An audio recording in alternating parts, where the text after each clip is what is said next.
Welcome everybody to the 40 Finance channel. My name's Jeff Beers, and today I'm looking at Apple stock, try to determine is Apple stock a buy in the year 2020. We're coming off the heels of the most recent earnings report and fears from the coronavirus. So what should you do with Apple stock? And hey, just a reminder, if you like stock market analysis, investment ideas, and personal finance videos, then make sure you subscribe to the 40 Finance channel. Okay, so the big news right now, of course, is the coronavirus and Apple's recent warning that it's going to impact their Q1 production and supply, which ultimately means their earnings are at risk. Obviously, they have a bulk of their production going on in China. People are missing work, not to mention that consumers are going to have trouble getting to the store in the midst of all this. And while it's early right now, we really can't tell what the impact is, but I would say at the current levels, I don't think that it's a huge concern. But if we look ahead over the next couple months, if this stuff is still going on and there's further closures of cities and factories and stuff like that, then not only Apple, but several companies are going to be at risk. All right, looking at the stock today, and Apple's had a heck of a run over the past 12 months. Obviously, the market itself has done very well, but Apple hit all of its earnings reports last year, which is fantastic. It has a 52-week range right now of 169 all the way up to 327. Today we sit at 317, and this is literally coming the day after of their earnings warning associated with the coronavirus. So they were down about 2.5% on this particular day, which when you consider the run-up that they've had over the past, call it 90 days, that 2.5% isn't really anything to be worried about. The bigger fear right now is, does the situation get better or worse? P/E ratio today is at 25.22 with a forward PE of 23.70. You also get that small dividend from Apple, 0.95%.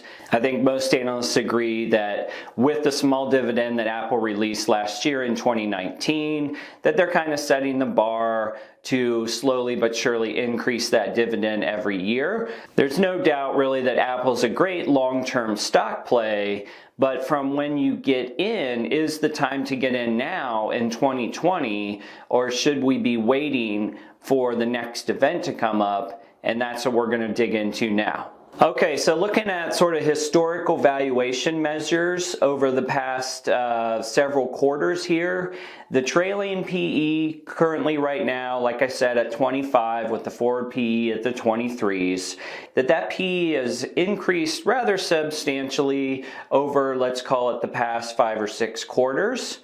And then if we look at the price to book value, which frankly is a little high for as big as a company as Apple is at 1588, that has also increased substantially. We only have to go back to March of 2019 and you got a price to book value of 742 compared to 1588 here today. And the PE at that time on March 31st, 2019 was 1557, and today you're at 2558. So most of these valuation metrics have went up rather substantially just over really the past year. And so I think when you're trying to come up with the best time to get into Apple stock, if you're not in it already, I would say that right now isn't the best time. It's certainly not the cheapest price you've seen over the past 2 or 3 years from a valuation standpoint. If you're sort of dollar cost averaging, say over the next 3 years, then I don't think that there's a big alarm here. You're just continuing to add to your positions. But for those of you who are considering jumping in, I don't know that right now is the best time. All right, looking at the best performing analysts on tip ranks and what they say about Apple. This is just updated today too after the coronavirus word. We got a upside of 339.54. That's the median upside. That's a 7% gain from where we are right now today. You got a high analyst at 400 and a low bar of 250. Between the 31 analysts that are covering this, you got 19 buys, 10 holds, and 2 sells. And again, this was updated after the sort of earnings warning yesterday. So you can see a lot of analysts are flipping their fence a little bit, or flipping the side of the fence that they're on. They're going from a buy to a hold. It doesn't mean that Apple's a disaster for decades to come. It's just about, should you get in now, and what's the 12-month outlook? I think what we're seeing is the 12-month outlook for Apple has definitely taken a hit in the wake of this coronavirus. Okay, so long story short here, let's look at the bull case and the bear case for Apple as it stands today. We know we got 5G rolling out across the United States and other countries, and that has for a long time been the proposed catalyst for Apple and other cell phone makers, that like 5G is going to explode demand, everybody's going to want a new phone, all those things. That has yet to really materialize, and a lot of the deadlines for it have been pushed back to later this year. You also have their wearable segment. Apple's wearable segment has been absolutely on fire with the watches and the headphones. So you have to assume that those need to continue their rapid pace of growth, along with the services business. Now, the services business, I feel like, gets a lot of press, and it's really not that huge of a percentage of their sales right now, certainly in comparison to phones and wearables and things like that. But the beauty about the services line is, of course, it slowly grows through time, and every user who gets into an Apple product ultimately buys some version of additional storage, backup, iTunes, what have you. They all get in there, usually at a very small amount per month, and then as families grow, etc., those services tend to take, more money from the consumer over time. And the last bullet I put on here for the bull case is really like, hey, this coronavirus just passes, right? It's big news right now. There's, a lot of interpretations on how bad it will impact supply chain and spending, but maybe by, call it April or Easter or some version of that, we find out that, the spring weather's come, the virus has passed, damage has been done, but everybody's ramping back up. The worst case scenario, at least in my personal opinion, is that obviously coronavirus just really slams production and slams sales to a magnitude that's not predicted here yet today.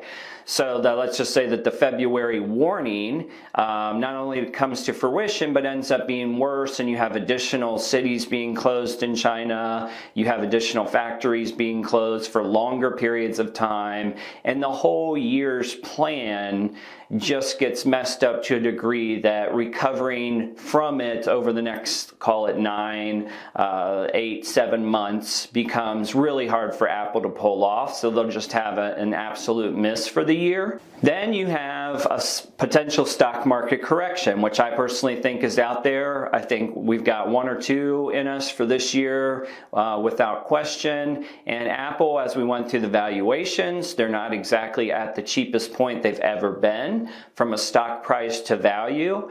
And so if you do get a correction, I would say that Apple's in that mix of stocks that doesn't tank completely, but it wouldn't surprise me to see 10% shaved off of the price in any sort of stock market correction. Next, we have to remember that competition and price are going to come into play in the cell phone market. Apple has done a great job of selling a premium product, and there's certainly no reason to second guess that they won't continue to have success. However, there is the Samsungs in the world that are out there. Samsung in particular has a foldable phone model coming out that may intrigue customers. And then you have price wars, right? Apple is not the cheapest cell phone on the block, and when you get down to it, if there is let's say, international monetary concern with coronavirus or stock market or presidential election, then we can't be assured that customers are going to choose the most premium model. And lastly, I put on here the 5G hoopla that I continue to read about, and 5G is going to blow this up and blow this up in terms of sales and stock value. I haven't seen it yet. People continue to talk about it, and just maybe the 5G boom doesn't happen in 2020 like everybody says it will. It could get pushed to 2021, could get pushed to 2022. Most of the analysts are just assuming that because 5G is out and it's going to be, so much better, that everyone's going to drop what they're doing and go upgrade their phones. That may happen, particularly with younger folks and gamers and people that use the maximum power of their phones.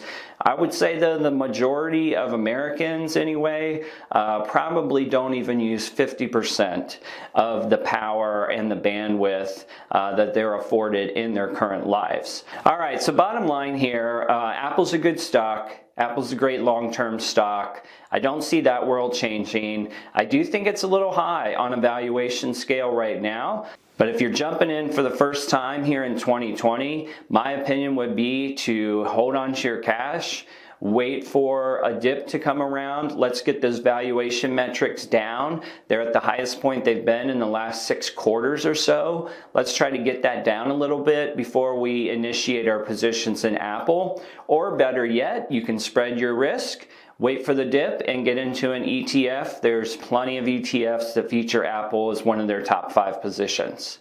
All right, guys, hope you enjoyed this breakdown on Apple stock. Please give me a like and subscribe. See you on the next video.